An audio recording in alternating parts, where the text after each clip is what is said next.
હવે ખ્યાતિ હોસ્પિટલ કાંડની તપાસ ક્રાઇમ બ્રાન્ચ કરશે। નિર્દોષ લોકોને ચીરનાર ખ્યાતિ હોસ્પિટલ કાંડની તપાસ હવે ક્રાઇમ બ્રાન્ચને સોંપી દેવામાં આવી। ખ્યાતિ હોસ્પિટલ કાંડનો તમામ હિસાબ હવે ક્રાઇમ બ્રાન્ચ કરશે। વસ્ત્રાપુર પોલીસ પાસેથી તપાસ ક્રાઇમ બ્રાન્ચને સોંપાઈ છે। ખ્યાતિ કાંડમાં અત્યાર સુધીમાં 3 અલગ અલગ ફરિયાદ છે। અમદાવાદમાં 1, કડીમાં 2, સુરેન્દ્રનગરમાં 1 ફરિયાદ નોંધાઈ છે। ખ્યાતિ કાંડમાં કુલ 5 મેડિકલ માફિયાઓ સામે ફરિયાદ થઈ છે। અત્યાર સુધીમાં એક જ આરોપીની ધરપકડ થઈ છે। સ્વાર્થ માટે સર્જરી કરનારના કૌભાંડમાં હજુ 4 ગિરફતારથી દૂર છે। ખ્યાતિ હોસ્પિટલ કાંડ બાદ ગુજરાતનું ઇન્ડિયન મેડિકલ એસોસિએશન એક્શનમાં આવ્યું છે। ખ્યાતિ હોસ્પિટલને કાઉન્સિલમાં 7 દિવસમાં જવાબ આપવા આદેશ કર્યો છે। સાથે ડોક્ટર સામે કડક કાર્યવાહીની માંગ કરી છે। આરોગ્ય મંત્રીને પત્ર લખી ઝડપી કાર્યવાહી કરવા માંગ કરી છે। ગુજરાતના ઇન્ડિયન મેડિકલ એસોસિએશનના પ્રમુખ ડોક્ટર મેહુલ શાહે જણાવ્યું કે એન્જિયોપ્લાસ્ટી એ ઇમરજન્સી સર્જરી નથી। દર્દીઓને સેકન્ડ ઓપિનિયન લીધો હોત તો આ દુર્ઘટના રોકી શકાઈ હોત। એક આંખલાએ 4 સાવજોને અંફાવ્યા। પીપાવાવ પોર્ટ નજીક આંખલાની હિંમત જોઈ વનરાજાએ શિકાર કરવાની હિંમત ન કરી। અમરેલીના પીપાવાવમાં 4 સાવજ સામે એક આંખલાની ચતુરાઈ ભારે પડી ગઈ। એક આંખલાએ 4 સાવજોને હંફાવ્યા। રાજુલા તાલુકામાં આવેલ પીપાવાવ પોર્ટના ગેટ નંબર 1 બહાર નીકળવાના માર્ગે એક સાથે 4 સાવજો વચ્ચે આંખલો જોઈ સિંહો શિકારની શોધમાં નજીક આવ્યા। સામે શિકાર જોઈને જાણે ગીરના કેસરીના મોઢામાં પાણી આવી ગયું। મહાકાય આંખલાને પાડી દેવા માટે રણનીતિ બનાવી। 4 સિંહોએ ચારે દિશામાંથી આંખલાને ઘેરી લીધો। સાવજોનું તો એમ જ હતું કે આજે આંખલાનું મારણ કરી મસ્ત મિજબાની માનીશું, પરંતુ શિકાર કરવા માટે 4 સાવજો હોવા છતાં છલાંગ લગાવી શિકાર કરવાની હિંમત નહોતી કરી। આંખલાએ સાવજોને અંફાવી લીધા અને આંખલાએ બહાદુરીપૂર્વક સાવજોની સામે હિંમત કરી ચતુરાઈથી સાવજોનું ધ્યાન ભટકાવ્યું, જેથી આંખલો ભાગી છૂટવામાં સફળ થયો। જે બાદ ચારેય સિંહ પોઝિશન છોડી સિંહ પણ આંખલાની પાછળ દોડી આવે છે, જો કે આંખલો શિકાર બનતો બચી જાય છે। આ રીતે ગીરના ડાલા મથ્થાઓને હાથમાં આવેલો શિકાર ગુમાવવાનો વારો આવ્યો। બીજી તરફ રાજુલા તાલુકાના કોવાયા પાસે આવેલ ઇકોમ્પ્લેક્સ પાસે 5 સાવજો વહેલી સવારે અચાનક માર્ગ ઉપર આવી જતા વાહન ચાલકો થંભી ગયા। અચાનક વાહન ચાલકોને સિંહનો ભેટો થયો। એક સાથે 5 સાવજો માર્ગો પર નીકળતા લોકોમાં ડર ફેલાયો હતો। ટ્રાફિક પોલીસના ત્રાસથી રાજકોટના 900 વેપારીઓનો વિરોધ, ધંધા બંધ રાખી કર્યો હલ્લાબોલ। રાજકોટમાં ટ્રાફિક પોલીસ દ્વારા વેપારીઓને હેરાન કરવામાં આવતા વેપારીઓએ વિરોધ પ્રદર્શન કર્યું। રાજકોટના રૈયા રોડ પર આવેલી દુકાનના વેપારીઓએ વેપાર ધંધા બંધ રાખીને હલ્લાબોલ કર્યો। ટ્રાફિક પોલીસનો ત્રાસ અને ટ્રાફિક જામની સમસ્યાની કંટાળીને વિરોધ નોંધાવ્યો। વેપારીઓનો આક્ષેપ છે કે રૈયા રોડ પર ટ્રાફિક પોલીસ વેપારીઓને વાહન પાર્ક બાબતે દંડ ફટકારે છે, જેને લઈને રોષ ફેલાયો છે। દંડના ડરથી હવે આ રોડ પર દરરોજ ટ્રાફિક જામની સમસ્યા માથાનો દુખાવો બની ગઈ છે। વેપારીઓના ધંધા પર અસર પહોંચી છે। ત્યારે વેપારીઓની માંગ છે કે અગાઉ પીળા પટ્ટામાં વાહનો પાર્ક થતા હતા તે પ્રકારના પટ્ટાઓ કરી આપવામાં આવે, જેથી ટ્રાફિક જામની સમસ્યા પણ ન થાય અને દંડથી પણ બચવું પડે। થરાદમાં પાણીની લાઇનમાં ભંગાણથી ખેતરો ખેદાન મેદાન। બનાસકાંઠાના થરાદમાં તંત્રના પાપે ખેડૂતોને નુકસાન ભોગવવાનો વારો આવ્યો છે। બનાસકાંઠાના થરાદમાં સીપુ લાઇનમાં ભંગાણ થયું હતું, જેથી ખેતરો ખેદાન મેદાન થઈ ગયા। થરાદના વડગામડા પાસેથી નીકળતી સીપુ લાઇનમાં ભંગાણ સર્જાયું। ગામડાના તળાવો ભરાવાની લાઇનમાં ભંગાણ સર્જાતા ખેતરોમાં પાણી ફરી વળ્યા, જેના કારણે ખેડૂતોનો પાક ડૂબી ગયો, પાકને નુકસાન થયું। ત્રીજી વખત પાઇપલાઇનમાં ભંગાણ થતા ખેડૂતોના રાયડાના પાકને ભારે નુકસાન પહોંચ્યું। પાઇપલાઇન રિપેર કરવાના કોન્ટ્રાક્ટરો રૂપિયા લેતા હોવાના ખેડૂતોએ આરોપ કર્યો। તાત્કાલિક ધોરણે પાઇપલાઇનનું રિપેરિંગ કરવા ખેડૂતોએ માંગ કરી। 21 દિવસના દિવાળી વેકેશન બાદ શાળા કેમ્પસ ફરી ધમધમી ઉઠ્યા। રાજ્યની 54,000 શાળાઓ આજથી શરૂ। દિવાળીનું વેકેશન પૂર્ણ થઈ ગયું છે, એટલે આજથી શાળાઓ ફરી શરૂ થઈ ગઈ છે। 21 દિવસના દિવાળી વેકેશન બાદ શાળા કેમ્પસ ફરી ધમધમી ઉઠ્યા। બાળકોના કલબલાટથી શાળાઓ ફરી ગુંજતી થઈ। 21 દિવસના વેકેશન બાદ શાળાઓ શરૂ થતા બાળકોમાં પણ અનેરો ઉત્સાહ જોવા મળ્યો। રાજ્યભરની શાળાઓમાં ફરી પરત ફરેલા વિદ્યાર્થીના ચહેરા પર ખુશી જોવા મળી। રાજ્યની 54,000થી વધુ શાળામાં વેકેશન પૂર્ણ થતા બાળકોએ ફરી પોતાના ઉજ્જવળ ભવિષ્ય માટે શાળાઓ પર દોટ મૂકી। આ સાથે જ શિયાળુ સત્રનો પ્રારંભ થયો। 4 મે સુધી 135 દિવસનું બીજું નવું એકેડેમિક સત્ર રહેશે। આ સાથે જ કોલેજમાં પણ નવા સત્રનો પ્રારંભ થયો છે। આમ 21 દિવસથી બાળકોની ગુંજ વગર સુમસામ શાળા કોલેજો ગુંજી ઉઠી છે। બીજી તરફ રાજ્યભરની શાળાઓ બાળકોને ચોક્કસ કલરનું સ્વેટર પહેરીને આવવાનો આગ્રહ કરી શકશે નહીં। અમદાવાદ જિલ્લા શિક્ષણ અધિકારીએ શિયાળાની ઋતુમાં વિદ્યાર્થીઓને ગરમ કપડાં પહેરવામાં છૂટછાટ આપવા પરિપત્ર કર્યો છે, જેથી હવે વિદ્યાર્થી ઘરેથી જ જે પણ કોઈ ગરમ કપડાં પહેરીને આવે એને માન્ય રાખવાના રહેશે। શાળાઓ નિયમનો ભંગ કરશે તો RTE એક્ટ હેઠળ કાર્યવાહી થશે। રાજકોટ સિવિલ હોસ્પિટલમાં રક્તની અછત। રાજકોટ સિવિલ હોસ્પિટલમાં હાલ લોહીની ઘટ સર્જાઈ છે. દરરોજ લગભગ 80 બોટલ લોહીની જરૂર હોય છે, જેની સામે લોહીની માત્ર 30 થી 40 બોટલ આવી રહી છે. સિવિલ હોસ્પિટલમાં 50% જેટલી હાલ લોહીની ઘટ સર્જાઈ છે. મહિને લોહીની 2500 જેટલી બોટલની જરૂરિયાત છે. હાલમાં 1000ની આસપાસ બ્લડની બોટલ આવે છે. હાલના સમયમાં બ્લડના કેમ્પ પ્રમાણમાં ઓછા થઈ રહ્યા છે, જેમના કારણે બ્લડ ઓછું આવી રહ્યું છે, જેની સાથે થેલેસેમિયાના દર્દી તેમજ પ્રસૂતા મહિલા સહિતના દર્દીઓને બ્લડની જરૂરિયાત વધી ગઈ છે.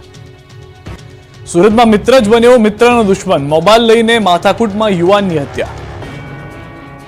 સુરતમાં ધોળા દિવસે થયેલી હત્યાનો ભેદ ઉકેલાયો. પોલીસે સુજલ વાટુકિયા નામના યુવકની હત્યામાં સામેલ 3 આરોપીઓને ઝડપ્યા.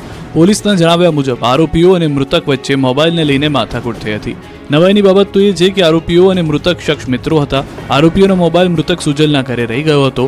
આ મોબાઈલ આપવામાં સુજન આનાકાની કરતા આરોપીઓએ પોતાના જ મિત્રને મોતને ઘાટ ઉતારી દીધો. સુરત ક્રાઇમ બ્રાન્ચે ભરૂચ રેલવે સ્ટેશન ખાતેથી 3 આરોપીઓને દબોચી લીધા છે, જેમાંથી 2 સગીર વયના છે. હવે કેસરની ખેતી માટે કાશ્મીર મોહતાજ નથી. રાજકોટમાં વૃદ્ધે કરી કેસરની ખેતી. ખેડૂતો દિવસે ને દિવસે ખેતીની અવનવી ટેકનિક્સ અપનાવી રહ્યા છે, જેના કારણે જાપાનની લક્ઝરી ફ્રૂટમાં જેની ઓળખ છે તેવી મિયાઝાકી મેંગો પણ રાજકોટ જિલ્લામાં ઉગતી થઈ છે. અત્યારે રાજકોટમાં રહેતા અને ઇમિટેશનના વ્યવસાય સાથે સંકળાયેલા 72 વર્ષીય શિવલાલભાઈ ભંડેરી નામના ઉદ્યોગપતિએ જમ્મુ કાશ્મીર જેવા શીતળ પ્રદેશમાં થતી કેસરની ખેતી રાજકોટ જેવા સૂર્યદેવના તાપથી ધમધમતા એવા રાજકોટ શહેરમાં કરી બતાવી છે. ત્યારે નિવૃત્તિની ઉંમરે પણ 72 વર્ષીય ઉદ્યોગપતિએ ખંત અને મહેનતના કારણે જમ્મુ કાશ્મીરમાં ઉગતું કેસર રાજકોટમાં ઉગતું કરી બતાવ્યું.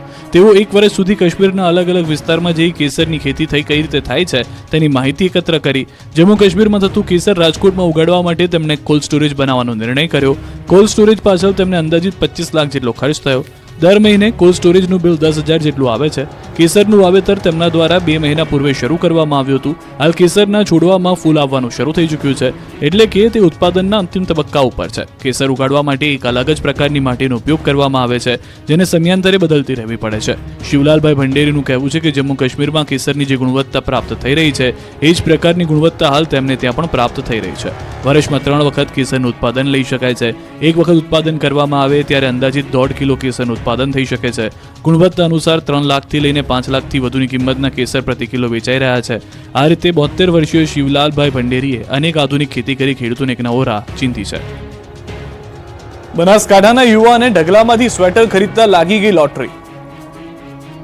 પાલનપુરના યુવાનને ઢગલામાંથી સ્વેટર ખરીદતા લોટરી લાગી. પાલનપુર જીડી મોદી કોલેજ સામે ગરમ વસ્તુના ઢગલા બજારમાંથી પાલનપુરના ખસા ગામના રાહુલ કોઈટિયાએ વિદેશી સ્વેટર ખરીદ્યું હતું. ઘરે જઈને ખિસ્સા ફંફોડતા અંદરથી સાઉથ કોરિયાના ચલણ 5300 વોન નીકળતા પરિવારજનો આશ્ચર્યચકિત બની ગયા. જોકે તુરંત જ આ નાણાં બનાસકાંઠા વહીવટીતંત્રમાં જમા કરાવવાનો નિર્ણય લીધો. જેઓ પરિવાર સાથે સોમવારે જિલ્લા કલેક્ટરને 5300 વોન સુપરત કરી સમાજમાં પ્રમાણિકતાનું ઉત્તમ ઉદાહરણ આપ્યું. વિદેશી નાણું સરકારમાં જમા કરાવવાનો નિર્ણય લેનાર રાહુલભાઈ કોઈટા ધાનેરામાં આરોગ્ય વિભાગના મલ્ટીપર્પઝ હેલ્થ વર્કર તરીકે ફરજ બજાવે છે. તેમના પત્ની કિયાબેન સદવિચાર ફાઉન્ડેશન થકી સામાજિક કાર્યો કરે છે. આ અંગે રાહુલભાઈએ કહ્યું કે પિતાજી ધનજીભાઈ જિલ્લા ટ્રેઝરી ઓફિસમાંથી રિટાયર્ડ કર્મચારી છે. ખૂબ જ પ્રામાણિકતાથી ફરજ બજાવી હતી. સ્વેટરમાંથી સાઉથ કોરિયાની ચલણ વોનની 1000ની 5 નોટ અને 100ના 3 સિક્કા નીકળતા તુરંત તેમણે કહ્યું હતું કે આ નાણાં સરકારના છે, આપણે તે પરત આપી દઈએ. હીરામાં મંદી આવતા સુરતના રત્ન કલાકારે 9 લાખની કારમાં દહીંવડા વેચવાનું શરૂ કર્યું. સુરત હીરા બજારમાં મંદીના કારણે અનેક રત્ન કલાકારો બેકાર થઈ ગયા છે. હવે ઘર ચલાવવા અને લોન ચાલતી હોય તેને હપ્તા ભરવાના પણ ફાફા છે, પરંતુ કોઈ પણ પરિસ્થિતિમાં પણ ડગે નહીં તેનું નામ ગુજરાતી. ગુજરાતી ક્યારેય બેકાર બેસી ન રહે. એક રસ્તો બંધ થાય તો બીજો રસ્તો ખોલી લે. આ યુક્તિ સાર્થક કરી સુરતના રત્ન કલાકાર 34 વર્ષીય વિકી સોનીએ. જુઓ આ દ્રશ્યો. સુરતમાં રોડ પર આ યુવક 9 લાખની કારમાં આવીને દહીંવડા વેચી અન્ય રત્ન કલાકારો માટે પ્રોત્સાહનનો પંચ આપી રહ્યો છે. આ યુવક છેલ્લા 2 વર્ષથી રાંદેર વિસ્તારમાં રોડ પર દહીંવડા વેચી પરિવારનું ગુજરાન ચલાવી રહ્યો છે. રત્ન કલાકાર તરીકે નોકરી કરતા સમયે હપ્તેથી કાર લીધી હતી. જોકે મંદીના કારણે નોકરી છૂટી જતા ઘર ચલાવવા અને હપ્તા ભરવાના પણ ફાફા પડી ગયા. ત્યારે વિકી સોનીની પત્નીએ હિંમત આપતા હપ્તે જે લીધેલી કારની કમાણીનું સાધન બનાવી દીધું. 9 લાખની કારમાં દહીંવડા વેચવાનું શરૂ કર્યું. દહીંવડા વેચીને જ યુવકે કારના તમામ હપ્તા પણ ચૂકવી દીધા. પત્નીના ફૂલ સપોર્ટના કારણે સંઘર્ષને પાર પાડી દીધો. શરૂઆતમાં લોકો પણ ઓછા આવતા અને ઓર્ડર પણ ઓછા મળતા. હાલ એક ડબ્બામાં 50 રૂપિયાના દહીંવડા વેચું છું. રોજના 150 થી 200 જેટલા ઓર્ડર અને અહીંથી લોકો લઈ જાય છે. મોટાભાગના લોકો પાર્સલ લઈ જાય છે. આ રીતે બેકાર બનેલા યુવાને પોતાની વાત કરી અને ભારતના કલાકાર મંદીના કારણે આપઘાત કરતા રત્ન કલાકારો માટે પણ પ્રેરણારૂપ બન્યો. યુવક આપઘાત કરતા લોકોને પણ હિંમત ન હારવાની અપીલ કરી રહ્યો છે. અમદાવાદમાં 25 કરોડના ખર્ચે બનશે સિંહ આકારનું માં દુર્ગાનું મંદિર. અમદાવાદના સાણંદમાં વિશ્વનું પહેલું સિંહ આકારનું માં દુર્ગાનું મંદિર બનાવવામાં આવી રહ્યું છે. શાસ્ત્રોક્ત વિધિ સાથે મંદિરનું ભૂમિપૂજન કરાયું. સાણંદ નર સરોવર રોડ પાસે વનાળિયા ખાતે 15 વીઘા જમીનમાં આશરે 25 કરોડના ખર્ચે આકાર પામશે દુર્ગા મંદિર. આગામી 2 વર્ષમાં મંદિરનું નિર્માણ કાર્ય પૂર્ણ કરવામાં આવશે. સતત 24 કલાક મંદિરનું નિર્માણ કાર્ય કરાશે. મંદિરમાં નિત્યક્રમ શિબિરનું પણ આયોજન કરાશે તેમજ નિઃશુલ્ક ભોજન પ્રસાદ વિતરણ કરાશે. નિઃશુલ્ક મેડિટેશનની પણ વ્યવસ્થા હશે.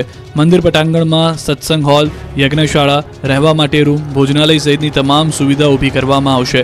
મંદિર પ્રવેશ કરતા પહેલા 221 ફૂટ લાંબા અને 50 ફૂટ પહોળા ત્રિશુલ નીચેથી પસાર થવું પડશે. સાથે જ મંદિરના એક સાથે 300 લોકો બેસીને દર્શન કરી શકે તેવી વ્યવસ્થા પણ ઊભી કરાશે. ગર્ભગૃહ 2 માળનું તૈયાર કરવામાં આવશે, જેમાં પ્રથમ માળ પર 51 શક્તિપીઠના દર્શન કરી શકાશે, જે 51 શક્તિપીઠની જ્યોત લાવીને અહીંયા સ્થાપના પણ કરવામાં આવશે. મંદિર માટે પથ્થર સ્પેશિયલ ઔરંગાબાદથી મંગાવવામાં આવશે, જેમાં એક જ પથ્થરમાંથી માં દુર્ગાની 21 ફૂટની મૂર્તિ તૈયાર કરવામાં આવશે. દ્વારકાથી સમાચાર. ભારતીય જળસીમા નજીક એક બોટ દરિયામાં ડૂબી જવાની ઘટના આવી છે જાણમાં. ભારતીય કોસ્ટગાર્ડ દ્વારા જાણ થતા તાત્કાલિક 7 જેટલા ખલાસીને બચાવી લેવામાં આવ્યા છે. બોટના માલિક ઓખાના દામોદરભાઈ ચાંબુડિયાની બોટ હોય, જેમાં 7 ખલાસીઓને ભારતીય કોસ્ટગાર્ડ દ્વારા રેસ્ક્યુ કરી બચાવી લેવાયા છે. ભારતીય માછીમાર બોટ માંગરોળની હોવાનું સામે આવી રહ્યું છે. આ માછીમારી બોટ ઓખા બંદરથી ઓપરેટ થતી હોવાનું સામે આવી રહ્યું છે. વધુ વિગતો માટે ઓખા મરીન પોલીસ તપાસ હાથ ધરી ચૂકી છે. બનાસકાંઠાના વાવના ધરાધર ગામમાં યુવક પર હુમલાના બનાવમાં પરિવારની હાઈકોર્ટમાં જવાની ચીમકી. પોલીસ આરોપીઓને છાવરતી હોવાનો આક્ષેપ સાથે યુવકના પરિવારે એસપીને રજૂઆત કરી. યુવક વિપુલ દવે પર હુમલો કરાયા બાદ પોલીસે ફરિયાદ લેવાનો વિલંબ કરી હળવી કલમ દાખલ કરવાના ગંભીર આક્ષેપ યુવકના પરિવારે કર્યા. પરિવારે વાવ ઇન્ચાર્જ પીઆઈ સામે હાઈકોર્ટમાં જવાની પણ ચીમકી ઉચ્ચારી છે. પાકના સારા ભાવ ન મળતા કોડીનાર યાર્ડમાં ખેડૂતોએ હરાજી બંધ કરાવી.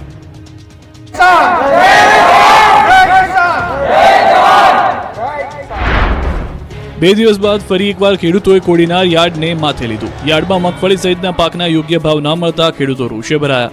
મોટી સંખ્યામાં ખેડૂતો એકત્ર થઈને હરાજી બંધ કરાવી. તમામ જણસીઓની હરાજી બંધ કરાવી હલ્લાબોલ કરતા યાર્ડમાં ગરમાગરમીના દ્રશ્યો સામે આવ્યા. યાર્ડના વેપારીઓ, સત્તાધીશો અને ખેડૂતો સાથે મળી ચકમક થઈ ગઈ હતી. પોષણક્ષમ ભાવ ન મળતા ખેડૂતોએ ઉગ્ર રજૂઆત કરી. રોષે ભરાઈને હરાજી બંધ કરાવી રોષ ઠાલવ્યો, જેથી યાર્ડમાં વહેલી સવારથી પોતાની જણસીઓ લઈને આવેલા ખેડૂતોને ધરમનો ધક્કો થયો. શનિવારે પણ કોડીનાર યાર્ડમાં ખેડૂતોએ ખરીદીને લઈને ટકટક કરી હતી. મગફળીની ખરીદીમાં ટેકાના ભાવે ખરીદી કરવાની માંગ સાથે હોબાળો કર્યો. હાલ 1000 થી 1215 રૂપિયા સુધી મગફળીના ભાવ યાર્ડમાં મળે છે. ખેડૂતો દ્વારા સરકારના ટેકાના ભાવ મુજબ રૂપિયા 1356 મુજબ હરાજી કરવા માંગ છે. સાથે સાથે ખેડૂતોનું કહેવું છે કે સરકારમાં મગફળી દેવામાં વારો આવતો નથી, પેમેન્ટ પણ મોડું મળે છે, જેથી ખેડૂતોને ખૂબ મુશ્કેલી પડે છે. એટલે અમારે યાર્ડમાં મગફળી દેવા આવવું પડે છે. પરંતુ સરકાર જે ભાવે મગફળી ખરીદે છે તે ભાવે યાર્ડમાં હરાજી કરાવે તો ખેડૂતોને ફાયદો થશે. જોકે સમગ્ર મામલે યાર્ડના સત્તાધીશોનું કહેવું છે કે સરકાર જે ભાવે મગફળી ખરીદે છે તે ભાવે યાર્ડમાં હરાજી શરૂ કરવી શક્ય નથી, કારણ કે અલગ અલગ ગુણવત્તાવાળી મગફળી આવે છે. નબળી ગુણવત્તાવાળી મગફળીના પણ ઊંચા ભાવ દેવા એ વેપારીને પોસાય તેમ નથી. 3 જિલ્લાના 196 ગામના ખેડૂતોએ ઇકો સેન્સિટિવ ઝોનનો કર્યો વિરોધ. ટ્રેક્ટર, બાઇક રેલી કાઢી નવા જાહેરનામાને કાળો કાયદો ગણાવ્યો. ગીર પંથકના ઇકો સેન્સિટિવ ઝોનનો વિરોધ દિવસે ને દિવસે ઉગ્ર બની રહ્યો છે. ત્યારે સોમવારના 196 ગામના લોકોએ ગીરના વડા મથક સાસણને ઘેરીને હલ્લાબોલ કર્યો. જૂનાગઢ, ગીર સોમનાથ અને અમરેલી જિલ્લાના 196 ગામડાઓના ખેડૂતો દ્વારા ઇકો ઝોનને કાળા કાયદા ગણાવી વિરોધ કરવામાં આવ્યો. કોંગ્રેસ, આમ આદમી પાર્ટી અને ખેડૂતો દ્વારા બહોળી સંખ્યામાં સાસણના ભાલછેલ ખાતે ઉપસ્થિત રહ્યા હતા. ખેડૂતોએ આ કાળા કાયદાના વિરોધમાં વિશાળ ટ્રેક્ટર અને બાઇક રેલી યોજી વન વિભાગના અધિકારીને આવેદનપત્ર પાઠવ્યું.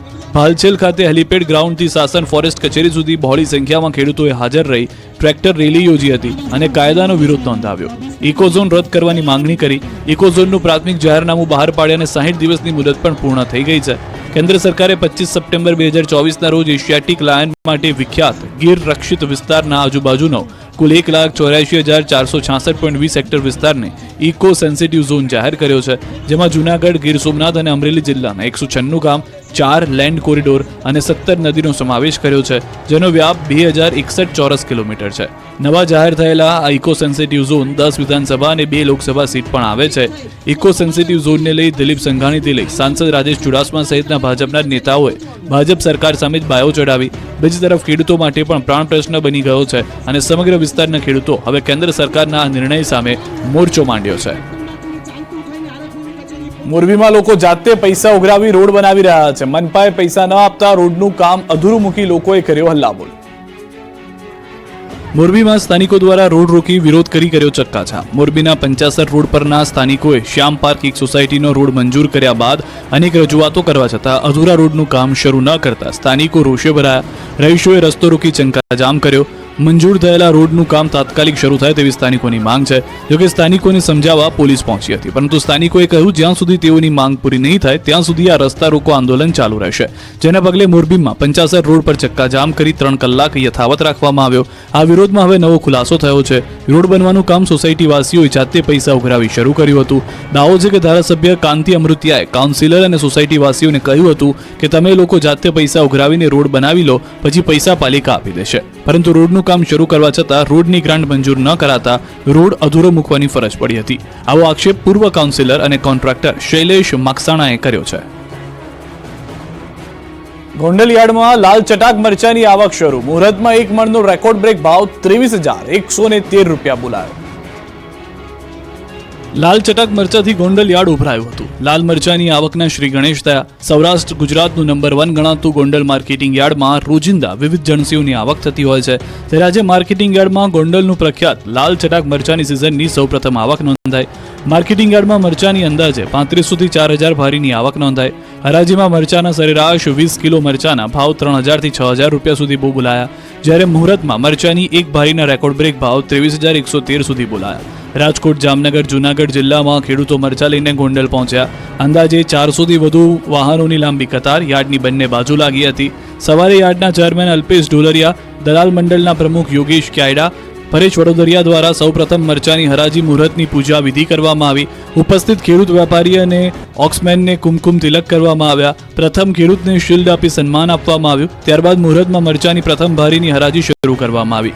મુહૂર્તમાં એક ભારીના રેકોર્ડ બ્રેક 23,113 અનીડા ભાલોડી ગામના ખેડૂત સંદીપ હરિભાઈ ભાલોડીને મુહૂર્તના ભાવ મળ્યા અને બિલનાથ ટ્રેડિંગ કંપની ધરાવતા જગદીશ રૂપારેલિયા નામના વેપારી દ્વારા મુહૂર્તનો ભાવ બોલાયો.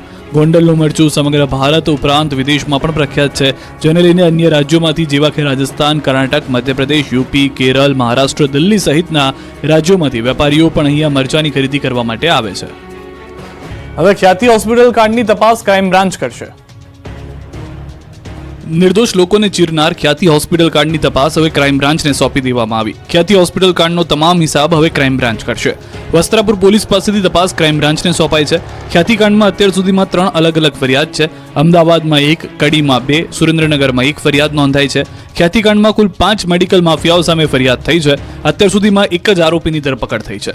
સ્વાર્થ માટે સર્જરી કરનારના કૌભાંડમાં હજુ 4 ગિરફ્તારથી દૂર છે. ખ્યાતિ હોસ્પિટલ કાંડ બાદ ગુજરાતનું ઇન્ડિયન મેડિકલ એસોસિએશન એક્શનમાં આવ્યું છે. ખ્યાતિ હોસ્પિટલને કાઉન્સિલમાં 7 દિવસમાં જવાબ આપવા આદેશ કર્યો છે. સાથે ડોક્ટર સામે કડક કાર્યવાહીની માંગ કરી છે. આરોગ્ય મંત્રીને પત્ર લખી ઝડપી કાર્યવાહી કરવા માંગ કરી છે. ગુજરાતના ઇન્ડિયન મેડિકલ એસોસિએશનના પ્રમુખ ડોક્ટર મેહુલ શાહે જણાવ્યું કે એન્જિયોપ્લાસ્ટી ઇમરજન્સી સર્જરી નથી. દર્દીઓને સેકન્ડ ઓપિનિયન લીધો હોત તો આ દુર્ઘટના રોકી શકાઈ હોત. એક આંખલાએ 4 સાવજોને હંફાવ્યા. પીપાવાવ પોર્ટ નજીક આંખલાની હિંમત જોઈ વનરાજાએ શિકાર કરવાની હિંમત ન કરી. અમરેલીના પીપાવાવમાં 4 સાવજ સામે એક આંખલાની ચતુરાઈ ભારે પડી ગઈ. એક આંખલાએ 4 સાવજોને હંફાવ્યા. રાજુલા તાલુકામાં આવેલ પીપાવાવ પોર્ટના ગેટ નંબર 1 બહાર નીકળવાના માર્ગે એક સાથે 4 સાવજો વચ્ચે આંખલો જોઈ સિંહો શિકાર